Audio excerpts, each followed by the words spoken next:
All right. We're here with Ryan Cook, General Manager and Vice President of Sales for Diamond Shine. All right, Ryan, what's the deal? Let's talk about ceramics. Is this all hype, or is this stuff the real deal?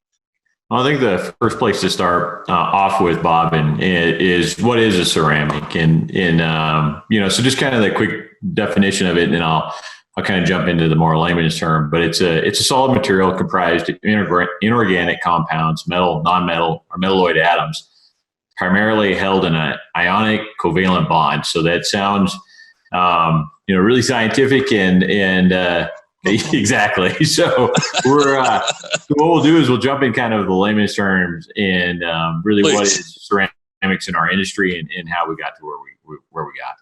Sounds like a plan.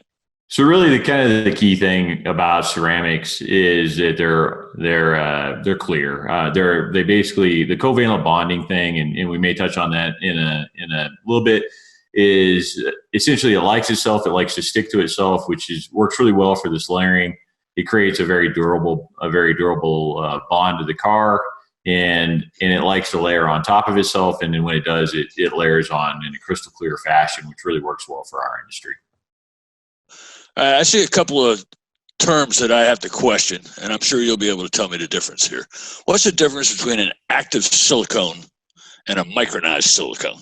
Well, actually, they're the same thing. So the difference is size. So active silicones have been around for a long time. Actually, shockingly, my wife was the first one to introduce me to active silicones. She was an old-fashioned windshield treatment user. She didn't like driving in the rain, so she used to actually buy the products that you would buff on and buff off.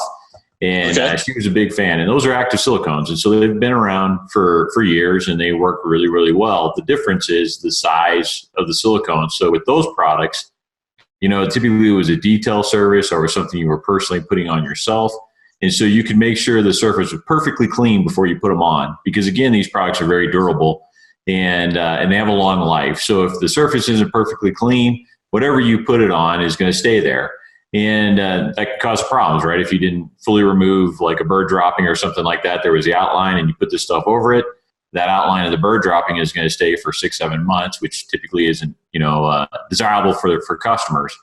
So the micronized silicone piece of this, the micronized active silicone, is essentially we took the same kind of technology and we made those molecules smaller. So we put a thinner layer on the car. It's a little bit easier to remove. And that's really what was kind of the game changer for why we were able to start doing these things in an online process versus a detail process.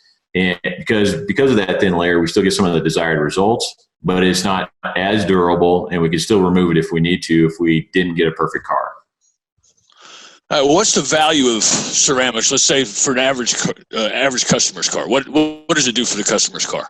Yeah, so I think there's quite a few things that ceramics do for the customer's car that is kind of unique from some of the other products that are on the market. The protectants and sealants and hot treatments that you might find in the industry. And really what it comes down to is depth of shine. Because of this layering process, it really creates a deep, almost wet looking shine. The other piece of it is durability. We've got this stuff to where it's lasting 2, 3, 4 weeks at a time. Again, it likes to layer on itself, so the more you apply it, the better it works. The products are extremely hydrophobic, which really all that means is that they repel water very well. And we actually measure that with an instrument, and what we're looking at is contact angle. And these products have some of the highest contact angles of online applications in the industry. And the other piece about it too is it just helps you keep a better car longer. So what we found is that soils don't like to stick to the layer of ceramic as well. So it's easier to clean things like bird dropping and bug splats. It's a little bit easier to get the next time you come into the car wash. All right. Now in the Diamond Shine process, there's actually 3 applications, correct? Why 3? Yeah, so we did 3. We actually did a lot of testing, and we did a lot of research on this, and we looked at all of our competitors' products. We went out and we actually got a detailer to show us and this guy does high-end cars. Actually does some for some manufacturers. And we had him show us the process, and really what we took from that is that we just didn't get quite the same result with one layer. And that kind of goes back to that micronized silicone. It's such a small molecule that it puts a very, very thin layer on the car. And while we got some of the benefits, we didn't get all the benefits that you would with a little bit thicker layer of the product. So by layering it, we kind of got the best of both worlds. The other thing we found too is that with a lot of these raw materials, they kind of have their own traits. And because, so some of them are more durable, some shine better, some actually have a better feel to them, and some create that really good contact angle we're looking for on the water. And ultimately what we found, it was really impossible to shove all that into one product. And by splitting it into 2 or 3 products, we're kind of able to get the best absolute result for your customers.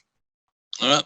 So where in the wash press is all this applied then? And is it better if you buff it in with a top brush and some side brushes, or are you just applying it and rinsing it? How's it being applied and taken off? Yeah, so we think that the best place to apply these products is in the finishing part of the tunnel, where you would put your sealants and drying agents. And typically what we're doing is we're shutting off, if you were in our traditional fusion process, we would shut off the seal. We put on ceramic step 1. Then we would shut off the fusion wax, put on ceramic step 2. We'd shut off the drying agent, and we would put on the ceramic drying agent. And the products do work fine if you buff them in. Actually, the science kind of points to they probably work better if they're applied all, and then they have a second to kind of adhere to the car before they're buffed in. So it's fine if you have like a buff and dry at the end of the blowers. But other than that, I think they work well if you just apply them without as well. So it's kind of whatever your flavor is, what you're trying to drive for your customer. But that's kind of where we want to put it on. And we absolutely don't want to put them on in the cleaning part of the process. We actually specifically worked really, really hard to make sure that we had enough, again, getting enough of those layers to really have an impact on the car. But we didn't want them to go on further down the tunnel in the cleaning process because we didn't want to adhere any soils to the car. That makes sense. All right. What's the best way to get the benefits across to our retail customers? Not our car wash customers, the guys that you and I do business with on a daily basis, the retail customers. We start talking about hydrophobics and micronized active silicones with average customers. We're going to get some strange looks. Yeah, I think that, it's something else that we put a lot of thought into. And when we first started doing the testing, one of the things we would do is we would go to the end of the tunnel and we would actually fill the cars. And it was me and a bunch of guys from Car Wash Services. Zeve was part of the process. And me and Zeve were talking one day and we started kind of going down the path of I've never actually seen a customer jump out and fill their paint. Right. The more we started talking about it, the more we were like, okay, maybe this is the wrong way to go about this. And I think this drives right at the question is we really wanted to have a product that was a no-brainer, that somebody, if they got it, they were like instantly like, that makes sense. And that's really why we focused on the durability and that hydrophobic that, the water is going to repel off your car. And then an added benefit to that is it's easier to clean. And that's really where we think you should sell it to your customers is, hey, you're going to have this really deep shine. Your car is going to be easier to clean in the future. It layers on itself, so the more you wash, the better it's going to be. And the next time you're driving in a rainstorm, the water is going to peel off your windshield. And those are the things that I think are going to really make people want to come back and buy the service over and over again. All right, so let's go back to my very first question then. Is it here to stay? Is this something that's going to be around in the industry for a long time to come, you think? Yeah, I think that there's a couple of things that are really cool about our industry right now, and one of them is that it's gotten big enough where we have raw chemical manufacturers that are making purpose-built raw materials for us, and of course we have our own formulating chemists, and all of the companies do. So we've got a lot of bright people working on coming up with new products, but then we also have the raw components coming in that are uniquely built for our industry. And so really, I think it's the golden age of chemistry. I think you're going to see a lot more products come out that are going to be based on this type of technology. And then there's a lot of new manufacturing processes that are coming out that are allowing us to take raw materials that were traditionally used in other, like the active silicones that were used in the detail business, and we're able to take that and put it in the online world. And so absolutely, these are here to stay. The results are absolutely fantastic. I honestly believe in my heart, I've been looking at cars for 20 plus years at the end of tunnels, And I think we're putting out a finer car than we ever have. And it's actually pretty exciting to stand at the end of a tunnel right now and watch the quality we're putting out for our clients. It's truly rewarding. I got to admit, I went to a mild car wash the other day and had the ceramic added, and I thought it made quite a noticeable difference. The first time you hit some weather and you see that water peeling off your car and it's noticeably different, you're like, okay, I get it. And that's why we think it's worth $5. I think it's, we think that, an operator should be able to easily create a new package that's $5 higher than his current top package and get that all. Got it. One last question, Ryan. Is it true that the shine is so deep that when you look at the reflection in the paint, you can see the sparkle in your eye? Yeah, we believe so.